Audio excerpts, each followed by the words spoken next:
Welcome to the Matrix. There is a game that is being played right now and you don't even know that you are in it. You wake up, you check your phone, you work, you chase goals, you accumulate things, you climb ladders. You think you're winning. But here's the thing. Most people who look successful are actually losing the game. They are losing because they are playing by the rules of the game. And the rules of the game are designed to keep you trapped inside. The real problem is this. You are playing a game where the rules of the game are hidden from you. The goalposts keep moving. You get one thing and suddenly you need the next. You achieve one goal and three more appear. You secure your position and you're still afraid of losing it. And every single day you play this game unconsciously, you are reinforcing the chains that are keeping you trapped. But what if I tell you something that can change everything? And what if the secret is not hidden deeper in the game, but in transcending it entirely? In the next 15 minutes, you are going to understand the architecture of this game. You're going to discover how this game that we call the universe is designed and who designed it. And more importantly, how to play it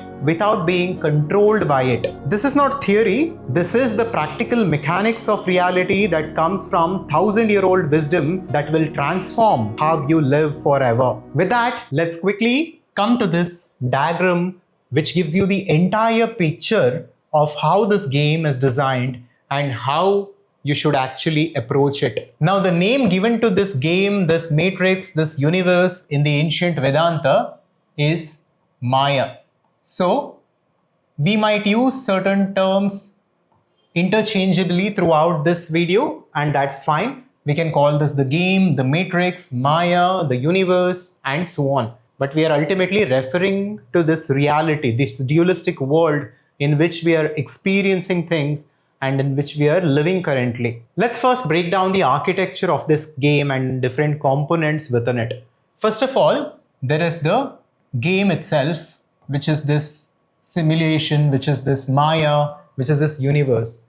Then there is God or the architect of the game. After that comes the entire universe. And when it comes to the game itself, the matrix itself, there are three primary components. Swami Vivekananda once said, Maya has three aspects to it, three components to it. Those are time, space, and causality. So all these three components put together is what we call the game or Maya. And let's understand these components one by one. Time is the psychological experience of time.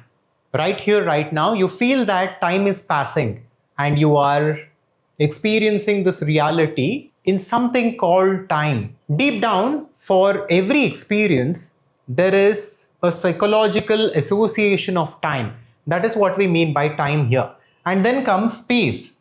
Space is another primary component to this game, to this matrix, which is the space that we are experiencing all around us. Right here, right now, I'm speaking and there is a distance between me and the camera, and you right now are watching this video once it has been recorded and published, and there is a gap between your screen and your eyes. Now that is space. Space is in and through everything. Space is within which the entire game is being played.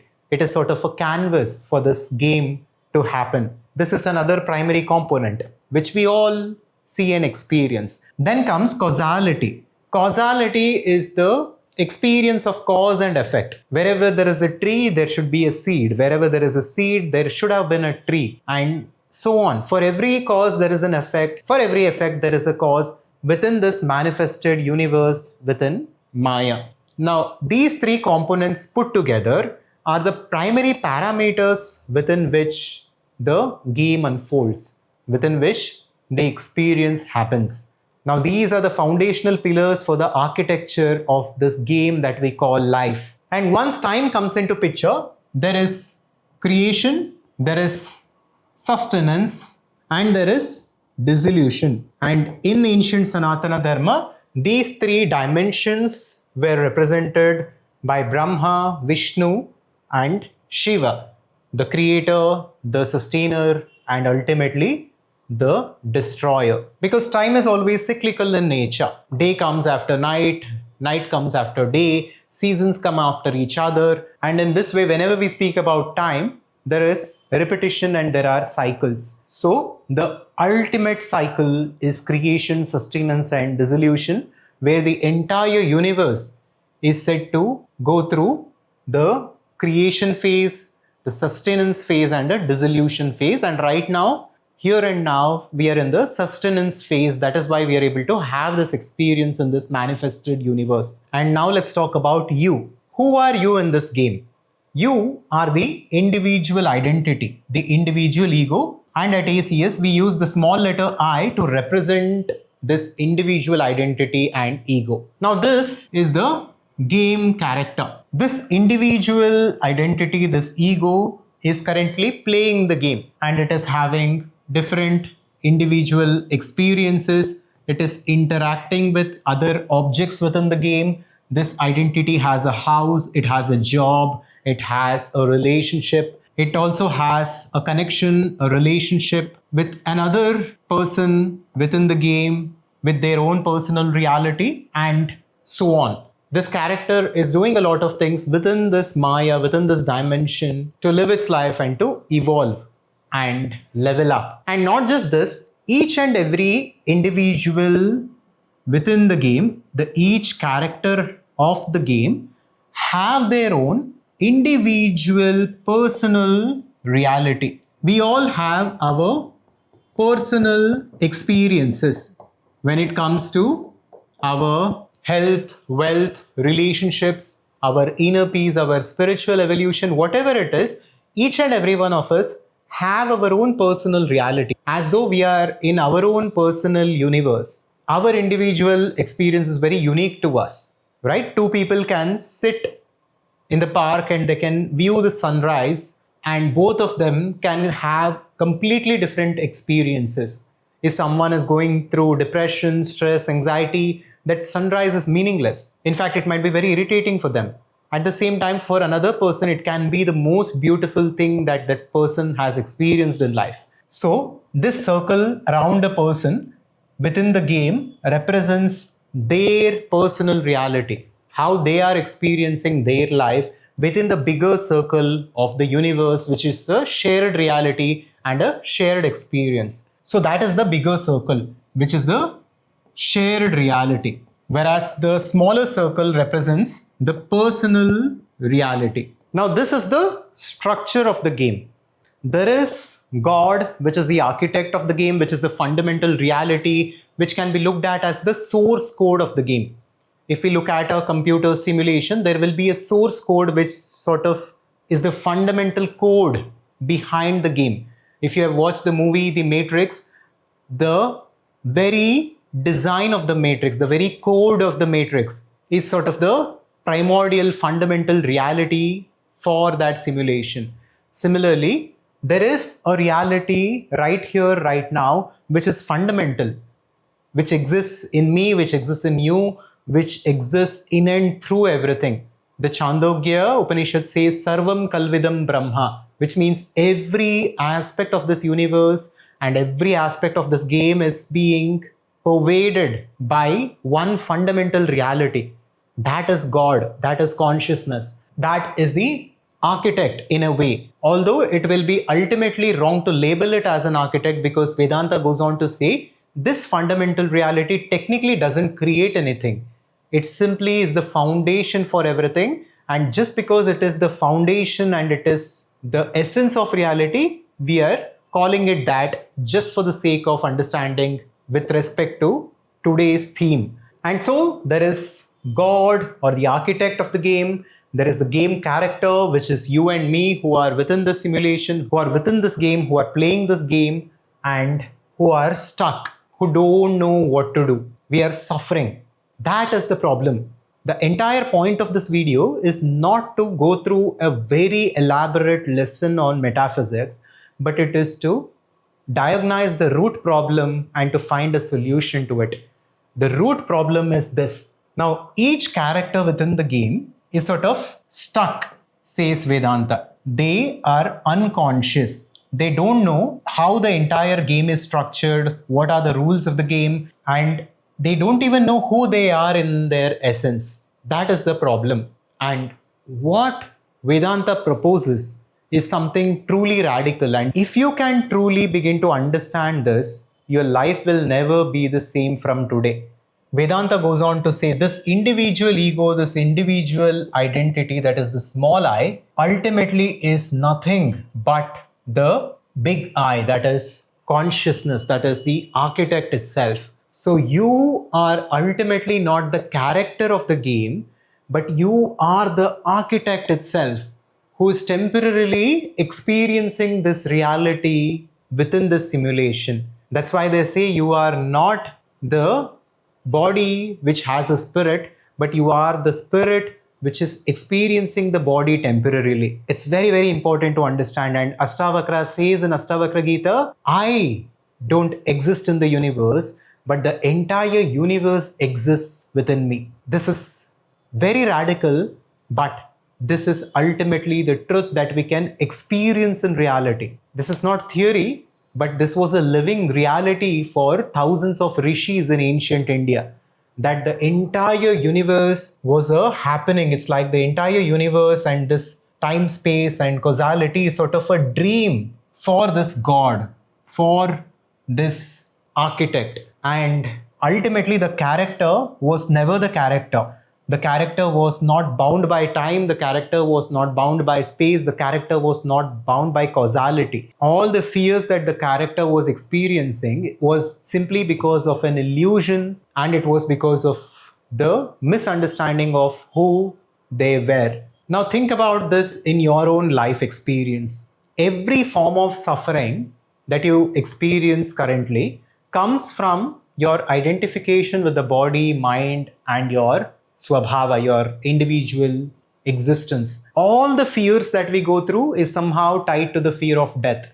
We somewhere believe that we are the body, and we believe somewhere that if the body dies, we die also. And that gives a tremendous sense of suffering. Our death is a big source of fear for us, and the death of our loved ones is also a big source of fear for us. And all the things that we try to do in this world, the accumulation of wealth, power, success, and so on, it's not that we should not do it, but we should not do it from a place of scarcity, but we should do it from a place of clarity and understanding. And that is what we will come to today. So this individual person is ultimately not limited by anything. He's not limited to this triangle, he's not limited to this circle, but he is the vast expanse of consciousness, the infinite potential that is in and through everything, and that has no birth to it, that has no death to it, and that has no boundary to it. And within this game, this character has the power to realize this, to realize that this ego is nothing. Actually, it is just an assumption, it is just a belief that I am the body and mind. This character, which is you, are nothing but the architect, the God. That's why the Upanishads say, Aham Brahmasmi. I am infinite, I am truly limitless. And this realization and this deep understanding is what Vedanta calls as liberation. Liberation, enlightenment, nirvana is nothing but the dissolution of the individual ego and the recognition that you are this entire black canvas, that is the source code of reality, that is the essence of reality, that is the consciousness. Now, with all this understanding, let's come to how we can alleviate suffering and how we can stop all forms of suffering due to poverty, due to sickness, due to health, and so on. And how can we live our ideal life and how we can actually win the game. So there are two things that we need to understand when it comes to winning the game. One is simple, that we already discussed, which is about transcending this game and realizing that we are beyond the game altogether. So to win the game, we should transcend the game. We should understand that ultimately nothing within this triangle, nothing within this universe is going to fulfill us, and the source is actually within, and we are truly limitless. So that is the place of power and potential, which is about transcending the game. Second is about playing the game with this understanding, and this is what we call as conscious creation. Conscious creation is our unique process that we use at Adhvaitha Conscious Society, where we help professionals, entrepreneurs, and seekers to understand this reality thoroughly and to actually play this game of life. After understanding all this, you can still come into the game and actually play the game well. You can achieve success, you can achieve abundance, you can have good relationships, you can build the house, but you are not attached to anything. That is the key here. That's why we say be a monk at heart and a warrior in action. Have internal detachment, but be focused and intense when you approach work and life. And that is exactly what Shri Krishna taught Arjuna. That is the science of Karma Yoga. When we begin to move around this world and when we begin to interact with people, when we begin to achieve different things and build certain things within this universe, if we can do it in a detached way, where our internal state of being is completely detached from the external state of being, this is the ideal way to operate. And this is how we can win this game. And once you start detaching yourself, life is truly amazing because you don't care about anything anymore. What somebody says, what somebody does, what somebody expects of you, all that is irrelevant. You are not attached to things, you are not attached to outcomes. If tomorrow everything goes away, you are still fine because internally you know that this is just a game that is being played and you are the canvas, the consciousness behind. But yet, as a professional, as an entrepreneur, you're pursuing something, you're building something which is truly meaningful. Now, this is the essence of reality. And to get there and to transcend the game or to play the game with conscious creation, you need to understand the process of conscious creation and the 5 stages of conscious creation. So watch this video next where we will get into the 5 stages of conscious creation, and you can also apply to work with us to save decades of unconscious creation and to make your ideal life possible in a matter of years through accelerated conscious creation. Subscribe to Adhvaitha to wake up. Shivoham.